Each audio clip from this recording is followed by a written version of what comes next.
Welcome back. We've hit the first truly sunny, springy feeling day this year for me. Definitely there has been decent weather, but it actually feels like spring today because not only is the sun out, but it's actually warming things and I'm happy. So, what better time than to talk about a spooky reread that I have finished. So I talked about 77 Shadow Street when I was reviewing The Graveyard Apartment a little while back. And I believe I talked about in that made me want to reread 77 Shadow Street. So it happened. I fulfilled that desire. We are here talking about 77 Shadow Street, which is my favorite Dean Koontz novel. I've read quite a number of his. I think I've reviewed a few things on my channel and all that too. But yeah, when I'm just in the mood for like a fast-paced, thrillery kind of thing, Dean Koontz is usually a good choice. This particular one definitely leans more towards horror than towards like just a general thriller. But oh boy, it's one that just really sticks with me. So, I guess to give a little comparison about perhaps why Graveyard Apartment made me want to read this one. Graveyard Apartment was about this family who moves into an apartment that they discover is haunted. There were some mishaps with an elevator malfunctioning that happened as part of the story, and obviously just kind of some spooky ghosty things that happened within that because it was like a haunting type story. 77 Shadow Street is about an apartment complex as well. There's also some shenanigans with an elevator within it, and then there is spooky things that are going on, but in 77 Shadow Street, if it's not too much of a spoiler to say, it's not ghosties that are causing it. It's some other spooky stuff that's going on, and I really enjoy it.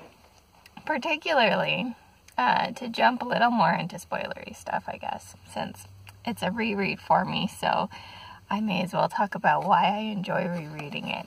But one of the horror elements within this is that there end up being some creatures in the apartment as part of the plot progression, and the creatures can turn people into more of said creatures. One of the characters within this book, Sally Hollander, gets turned into one of the creatures, and it's just one of the most vivid scenes that I've ever read. And it just has really always stuck with me. And so, in a lot of ways, when I say that I crave 77 Shadow Street, what I'm really saying is I crave getting back to that story with Sally Hollander and her transformation and all that. Because it's so well written. It's actually one of the things I like in general about Dean Koontz, is that in some ways his writing just reads very lyrically and a lot like poetry and stuff in a lot of ways. And so just the visuals for her transformation, so good. I love them. So that's my favorite thing within 77 Shadow Street, and hopefully it's not spoiling too much of the story, because I don't want to give away the twist of how it's not like a haunted house, even though there are these strange occurrences happening, because I think that's kind of the fun of finding some of those things out along with the characters within the story. But yeah,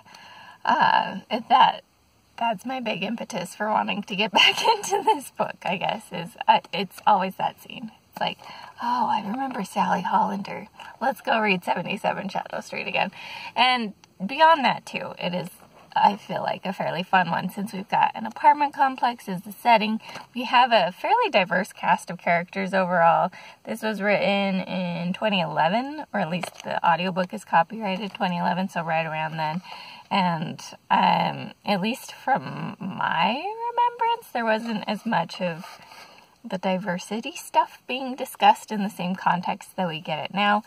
But this book goes over a lot of different diversities, or at least makes attempts at it. Some of it's definitely not perfectly done, and I do have some qualms with how some of the diverse cast is handled. In that some of the fates that some of the characters get is like, well, why was it this person who got it and not this person, kind of a thing. But yeah, you've got characters that are like Hispanic, you've got an Indian, I believe, or within that region is one of the characters. You've got a Vietnamese character. It's never outright stated, but I feel like Twyla and Winnie are black characters.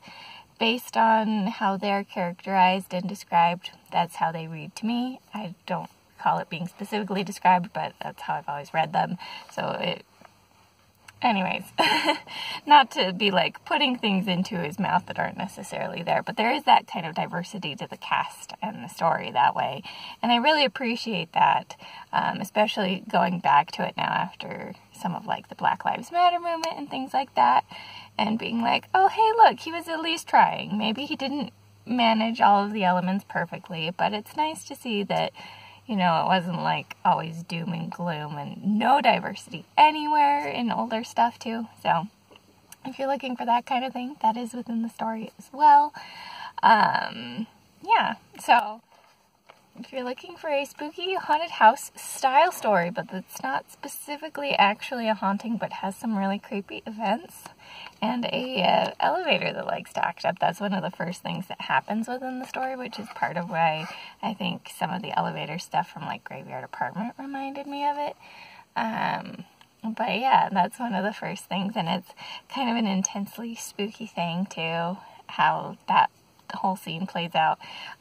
I just love Dean Koontz's writing. What can I say? He's taught me new words, which I would not have ever expected from like a thriller writer, in the sense that thrillers and even horror in its way, which are the two main things that I've read from him, you know, those kind of stories tend to just be, let's do like a fast-paced, quick, snappy story and just kind of jump right through it. But it's really cool that he's like taught me words and stuff too, like susurration is a word that I've learned from reading Dean Koontz novels, and it's just a lot of fun. I really enjoy his writing, and I appreciate how he does it. He does give you nice, quick, fast-paced stories, but it doesn't like sacrifice the talent of his writing either, because he'll use the words he wants to use. He's not just trying to get something out there quick. It feels like he's still crafting the words and trying to pick the best way to present a scene and things like that. And so I really like his books. And if you're thinking about starting Dean Koontz, this is where I would recommend starting, as it's my favorite. But he does have several other really good ones too. It's just also that this is the only one that I've reread. So that's part of how I can call it a favorite. It's like I've enjoyed others of his that I've read, but 77 Shadow Street is the only one I've reread, so clearly a favorite in that context. But yeah, I don't know what else to say. I just wanted to rave a little bit about a favorite reread and kind of laugh at myself, because my goal this year was rereading Diana Wynne Jones books, and here I am rereading a Dean Koontz novel instead.